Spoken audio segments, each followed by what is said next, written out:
आज हम देखते हैं जी कि अगर हमारे पास एक लीनियर इक्वेशंस टू वेरिएबल्स के अंदर हो, जैसे 2x, यहाँ पे अगर मैं लिखूं यहाँ पे 2x plus y is equal to 1, ठीक है।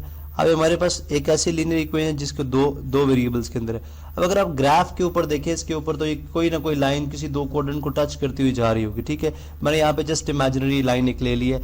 अगर आप देखें हमें इस लाइन की इक्वेशन, ठीक है, अगर हमें इस लाइन की इक्वेशन फाइंड आउट करनी हो, ठीक है, तो हम किस तरह से फाइंड आउट करेंगे, अब ये क्वेश्चन है।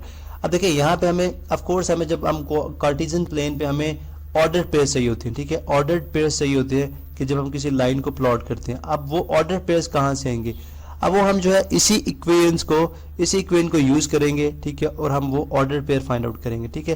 जैसे मिसाल के तौर पर यहाँ पे मैं लिख लेता हूँ कि एक्स की मैं रैंडमली कोई वैल्यूज लूंगा, ठीक है। अगर आप देखें तो लाइन जो है वो कॉम्बिनेशन ऑफ जो है बहुत सारे पॉइंट्स हैं, ठीक है, बहुत ज़्यादा पॉइंट्स हैं जो कि कंबाइन है। तो हम कुछ पॉइंट्स एक्स की कुछ वैल्यूज के लिए कुछ वाई की वैल्यूज फाइंड आउट कर लेंगे, वो हमारे पास ऑर्डर पेयर बन जाएंगे, ठीक है।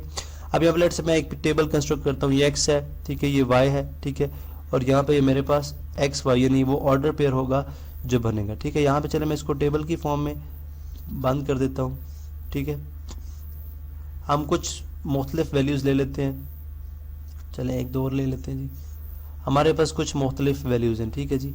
इनको इस्तेमाल करते हुए हम जो है वो नंबर लाइन ड्रॉ करेंगे। लेकिन यहाँ पे हमारा जो कंसर्न है वो ये है कि अगर हमारे पास वैल्यूज ना हो और एक लीनियर इक्वेशन टू वेरिएबल्स के अंदर, तो हम वो टेबल कैसे कंस्ट्रक्ट करते हैं, जो कि यानी ऑर्डर पेयर किस तरह से बनाएंगे। अब देखिए यहाँ पे हम कोई भी रैंडमली एक्स की -1 वैल्यू ले लेते हैं, ठीक है।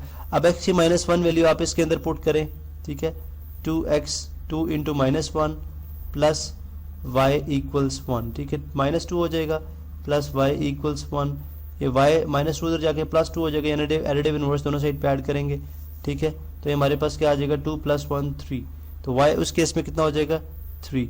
इसी तरह अगर मैं x यहाँ पे 0 पुट कर दूं, तो x 0 पुट करने से y हमारे पास ऑटोमेटिक अंडरस्टूड है कि x 0 पुट हो जाएगा यहाँ पे, तो y हमारे पास कितना, ये पूरी टाइम 0 हो जाएगी, y कितना आ जाएगा 1, ठीक है।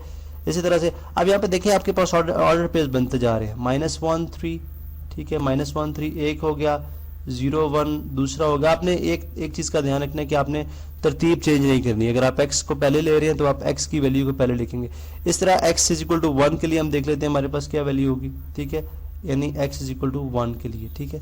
तो x = 1 के लिए हम देख लेते हैं जी, यानी इसके लिए देखते हैं 2 × 1 प्लस y इक्वल्स 1, तो यहाँ जगह y = 2 -2 हो जाएगा दूसरी तरफ जाके, दोनों तरफ जब हम इसका एडिटिव इनवर्स ऐड करेंगे तो 1 - 2 कितना हो जाएगा -1, ठीक है, -1, तो यहाँ पे कितना आ जाएगा ये 1 - 1, तो ये दूसरा ऑर्डर, ये एक और ऑर्डर पेयर हमारे पास बन गया। इस तरह अगर हम वैल्यू लेट सपोज 2 रख लेते हैं, ठीक है, तो 2 रखने के केस में 2 × 2 4 हो जाएगा, ठीक है। तो माइनस जब ये 4, यानी यहाँ पे अगर मैं इसको सॉल्व कर लूँ, चलें हम इसको देख लेते हैं, ठीक है।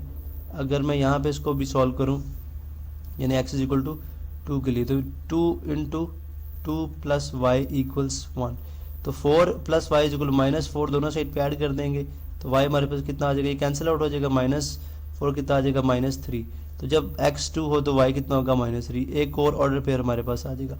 अब इस तरह से अगर आप 4 6 5 6 आपके पास ऑर्डर पेयर जो है वो इनफ होते हैं एक लाइन को ड्रॉ करने के लिए, ठीक है। तो इस तरह से आप जो है एक सिंगल इक्वेशन से, जो कि लीनियर इक्वेशन है, ठीक है, टू वेरिएबल्स के अंदर है, किसी लाइन को रिप्रेजेंट करिए, उससे आप इस तरह से जो है टेबल कंस्ट्रक्ट करते हैं, ठीक है, और इन ऑर्डर पेयर को इस्तेमाल करते हुए आप जो है वो लाइन ड्रॉ करते हैं।